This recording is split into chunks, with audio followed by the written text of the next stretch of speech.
Okay, so today's video is going to be a discussion about our amenity comparisons to our core comps. So I'm going to go ahead and start by highlighting our Palms portfolio so we can get uh, a look at where we lie in the community. I'm also going to highlight our core comps. Now these core comps are going to be our core renovated comps. So what I like to do before I start looking at our amenity comparisons, I like to make sure that I feel comfortable with our comp set. And I usually start by looking at our average vintage. So you'll see our properties were built between 1978 and 1979. And you'll notice our comp set is from the early 70s to the early 80s, with 4 properties being built in the early 80s, 84, 83, 81, and 88. So looking at that briefly, I feel very confident in the vintage of our comp set. Moving on from there, I'd like to take a look at the average square foot of each unit at our comp set to make sure we're not looking at anything extraordinarily high or extraordinarily low. So looking at our average rent, or I'm sorry, my square footage, you'll see that we're in the low to mid 700s at 2 of our assets and in the high 800s on the Lantern. Now our comp sets are in the mid to high 800s. You got one high comp here at 1184, and you got the low end comp here at 682.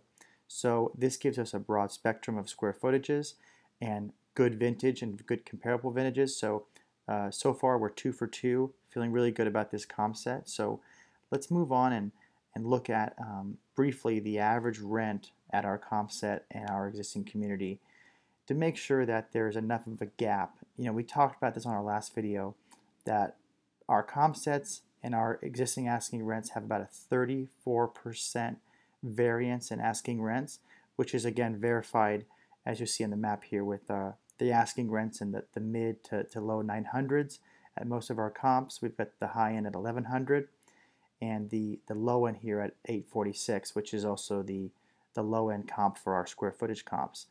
And you'll notice that we're in the mid 600s and a high of 760 here. So confirming we've got the right vintage, we've got the right square footage comps. We also have a massive variance between our comps and our subject properties.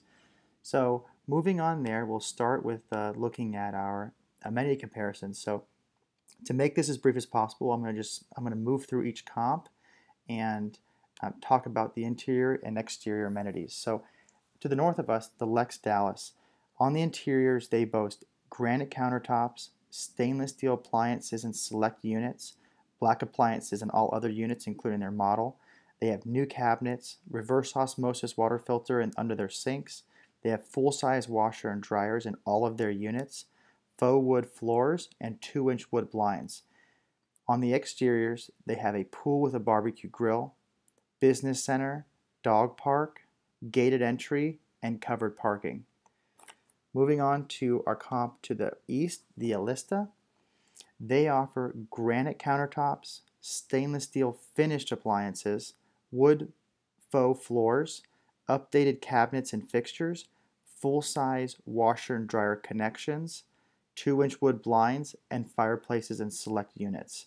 On their exteriors, they offer a pool with barbecue grill, business center, 24/7 fitness center with fitness classes, tanning beds, outdoor chess set, playground, organic garden, dog park, common area hammocks, and secured gated access.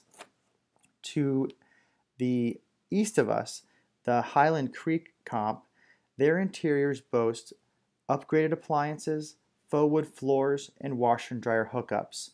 Their website's a little bit brief about what they offer, so that's all I had there. On their exteriors, they have fitness center, a pool, business center, clubhouse, an organic community garden, which they claim is in the planning stages and not yet complete. Our next comp to the south, Hidden Oaks. Interiors include cherry wood cabinets, black appliances, hard surface flooring throughout, fireplaces, and washer and dryer hookups.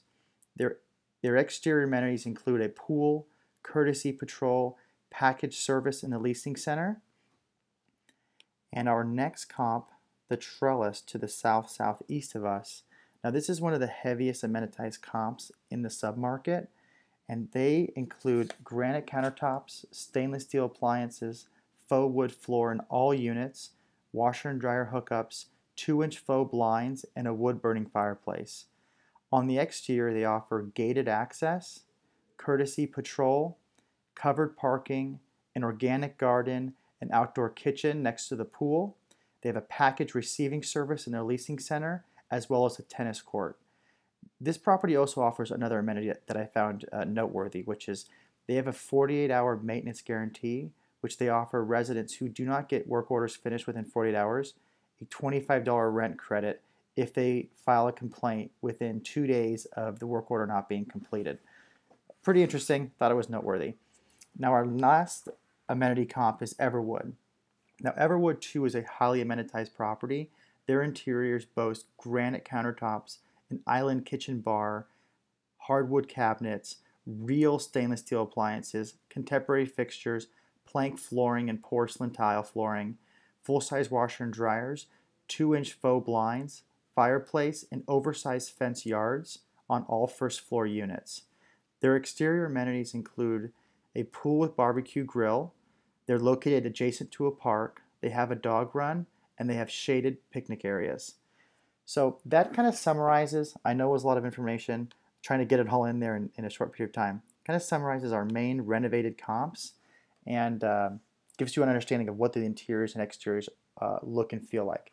So a couple quick comments before we wrap up is, it's clear that our property needs to have an updated product to compete with this comp set.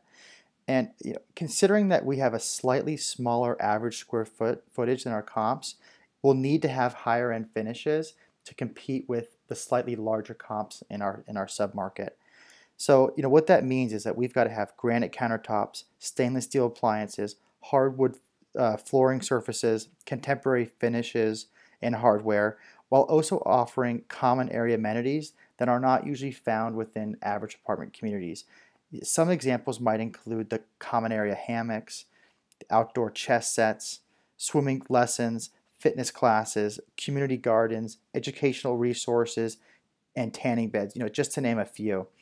All of our comparable properties have found creative ways to separate themselves, and I think we need to do the same if we're going to compete. One last point I want to make before we wrap this video up is this submarket is mostly concentrated in one-bedroom units, which currently make up about 55% of the total apartment stock in the area. And furthermore, the one-bedroom floor plan has been the beneficiary of the majority of rental gains over the last 12 months. Year over year, one-bedroom units have on average increased 20%, while two-bedroom units on average have grown 12%.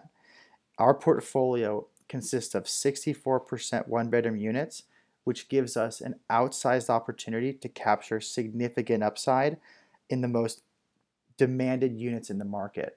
So with our renovation plan, which I think this video proves out that we need to have high-end finishes both on the interior and creative finishes on the exterior, proves that we can compete in this market and narrow that gap of 34% of asking rent. So hope this video was informative for you guys. Thanks for watching. If you have any other comments or would like our team to drill down on any other particular items, please comment below or email any of us and we dig in for you. So thank you, and we'll see you all in the next video. Thank you.